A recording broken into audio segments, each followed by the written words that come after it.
So we are back with Thursday Thunder, and this Sunday is the next pay-per-view in the WCW events calendar, and that is the Bash at the Beach 2001. So these next couple of shows are just going to be building up that event with the odd other match thrown in, so like any other event really. So we're going to start off just with a good three-way cruiser tag match. They've not appeared much this month. Elix Skipper and Kid Romeo haven't featured yet, or neither have Courageous and Noble, so they're going to lose to Air Raid. Got a stable angle here involving for Rat Pack. Now, we're going to use our imaginations a little bit here, because in the last show, the Rat Pack kidnapped Chavo Guerrero. There's not really a follow-up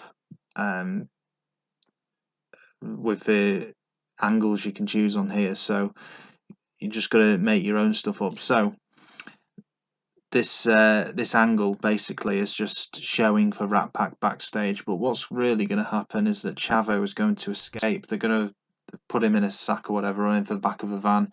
Chavo's going to make his escape, and he's going to run off, and then it's going to cut to the next match.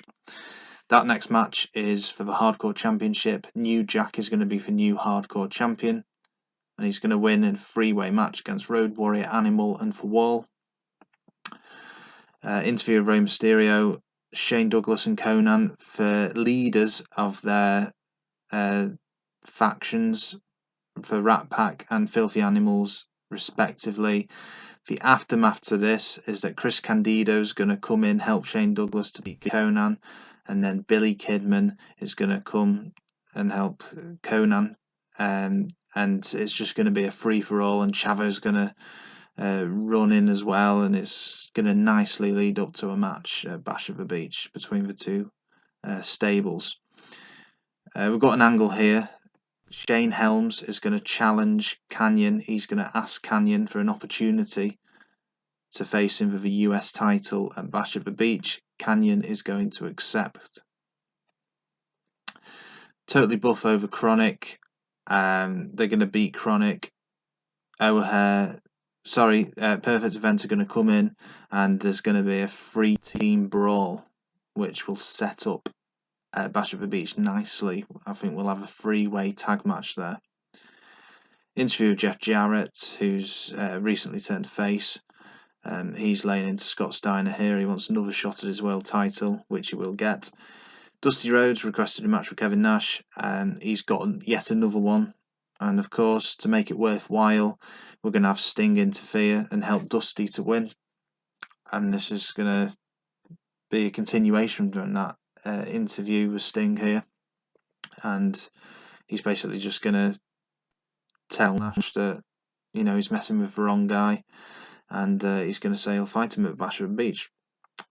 And a bit of a random main event tag match brings two feuds into it: Goldberg versus Rey and Sid versus DDP. So we've got Goldberg and Sid, and they're going to beat Rey Mysterio and DDP.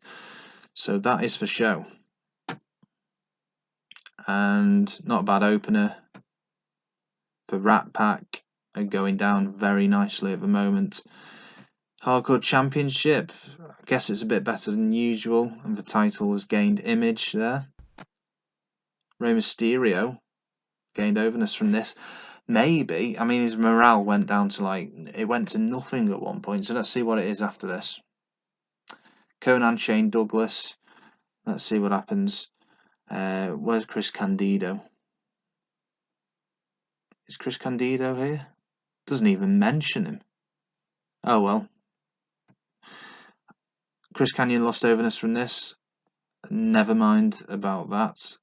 On paper, Chris Kanyon, Shane Helms for the US title does seem a bit odd, but both guys are really over at the moment, so I think it'll work well. Totally Buff and KroniK. Maybe we won't get a 3-way tag match if this match is going to get that sort of rating. KroniK aren't, they're quite stiff workers, I think. Jarrett, fantastic, back on track, 87%, justifying his main event status. Nash and Rhodes, as you would expect it to be. Sting backstage, that went very well. A lot better than the Nash and Rhodes match actually went. And we've got the main event, and yeah, Goldberg and Rey Mysterio was sluggish. A bit of a rubbish main event there. But there we go. So what have we got for this? 68%, very average. And by far the worst segments were, ironically, the tag match and the main event. And I think you can see the similarities here. One thing they've got in common, you've got guys like Lex Luger and Goldberg, and DDP, who, maybe are a bit past it. Anyway, Extreme Male SmackDown, Thunder, not a bad score.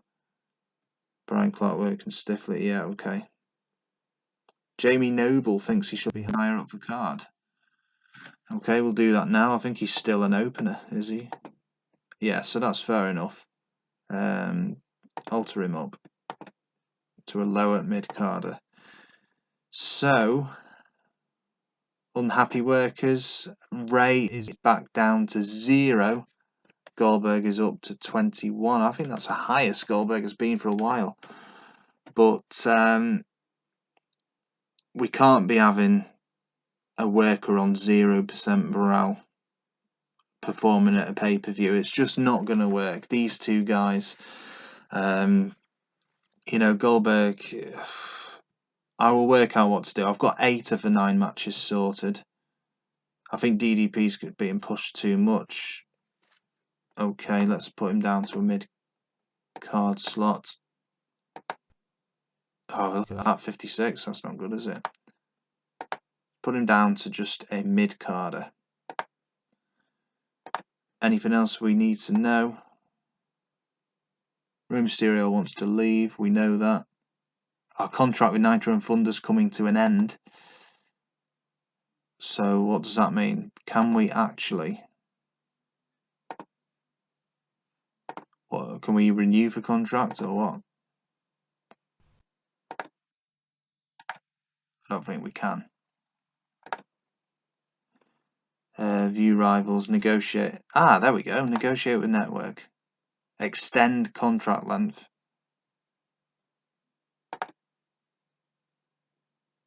Yeah, 6 months. That's cool. Let's see what Nitro are going to say. Okay, so we're not going to end up with just Showdown. So I think that's going to conclude this show. The next event is Showdown, and all we're going to do, I'm going to get a lot of new guys performing on there, because I don't like guys who are performing on the pay-per-view to be fighting the night before. So yeah, a lot of the undercard talent will get a good opportunity at Showdown, and I will think of what to do with that 9th match. But yeah, I think it's shaping up to be a good pay-per-view, especially the main event with Scott Steiner and Jeff Jarrett. So stay tuned.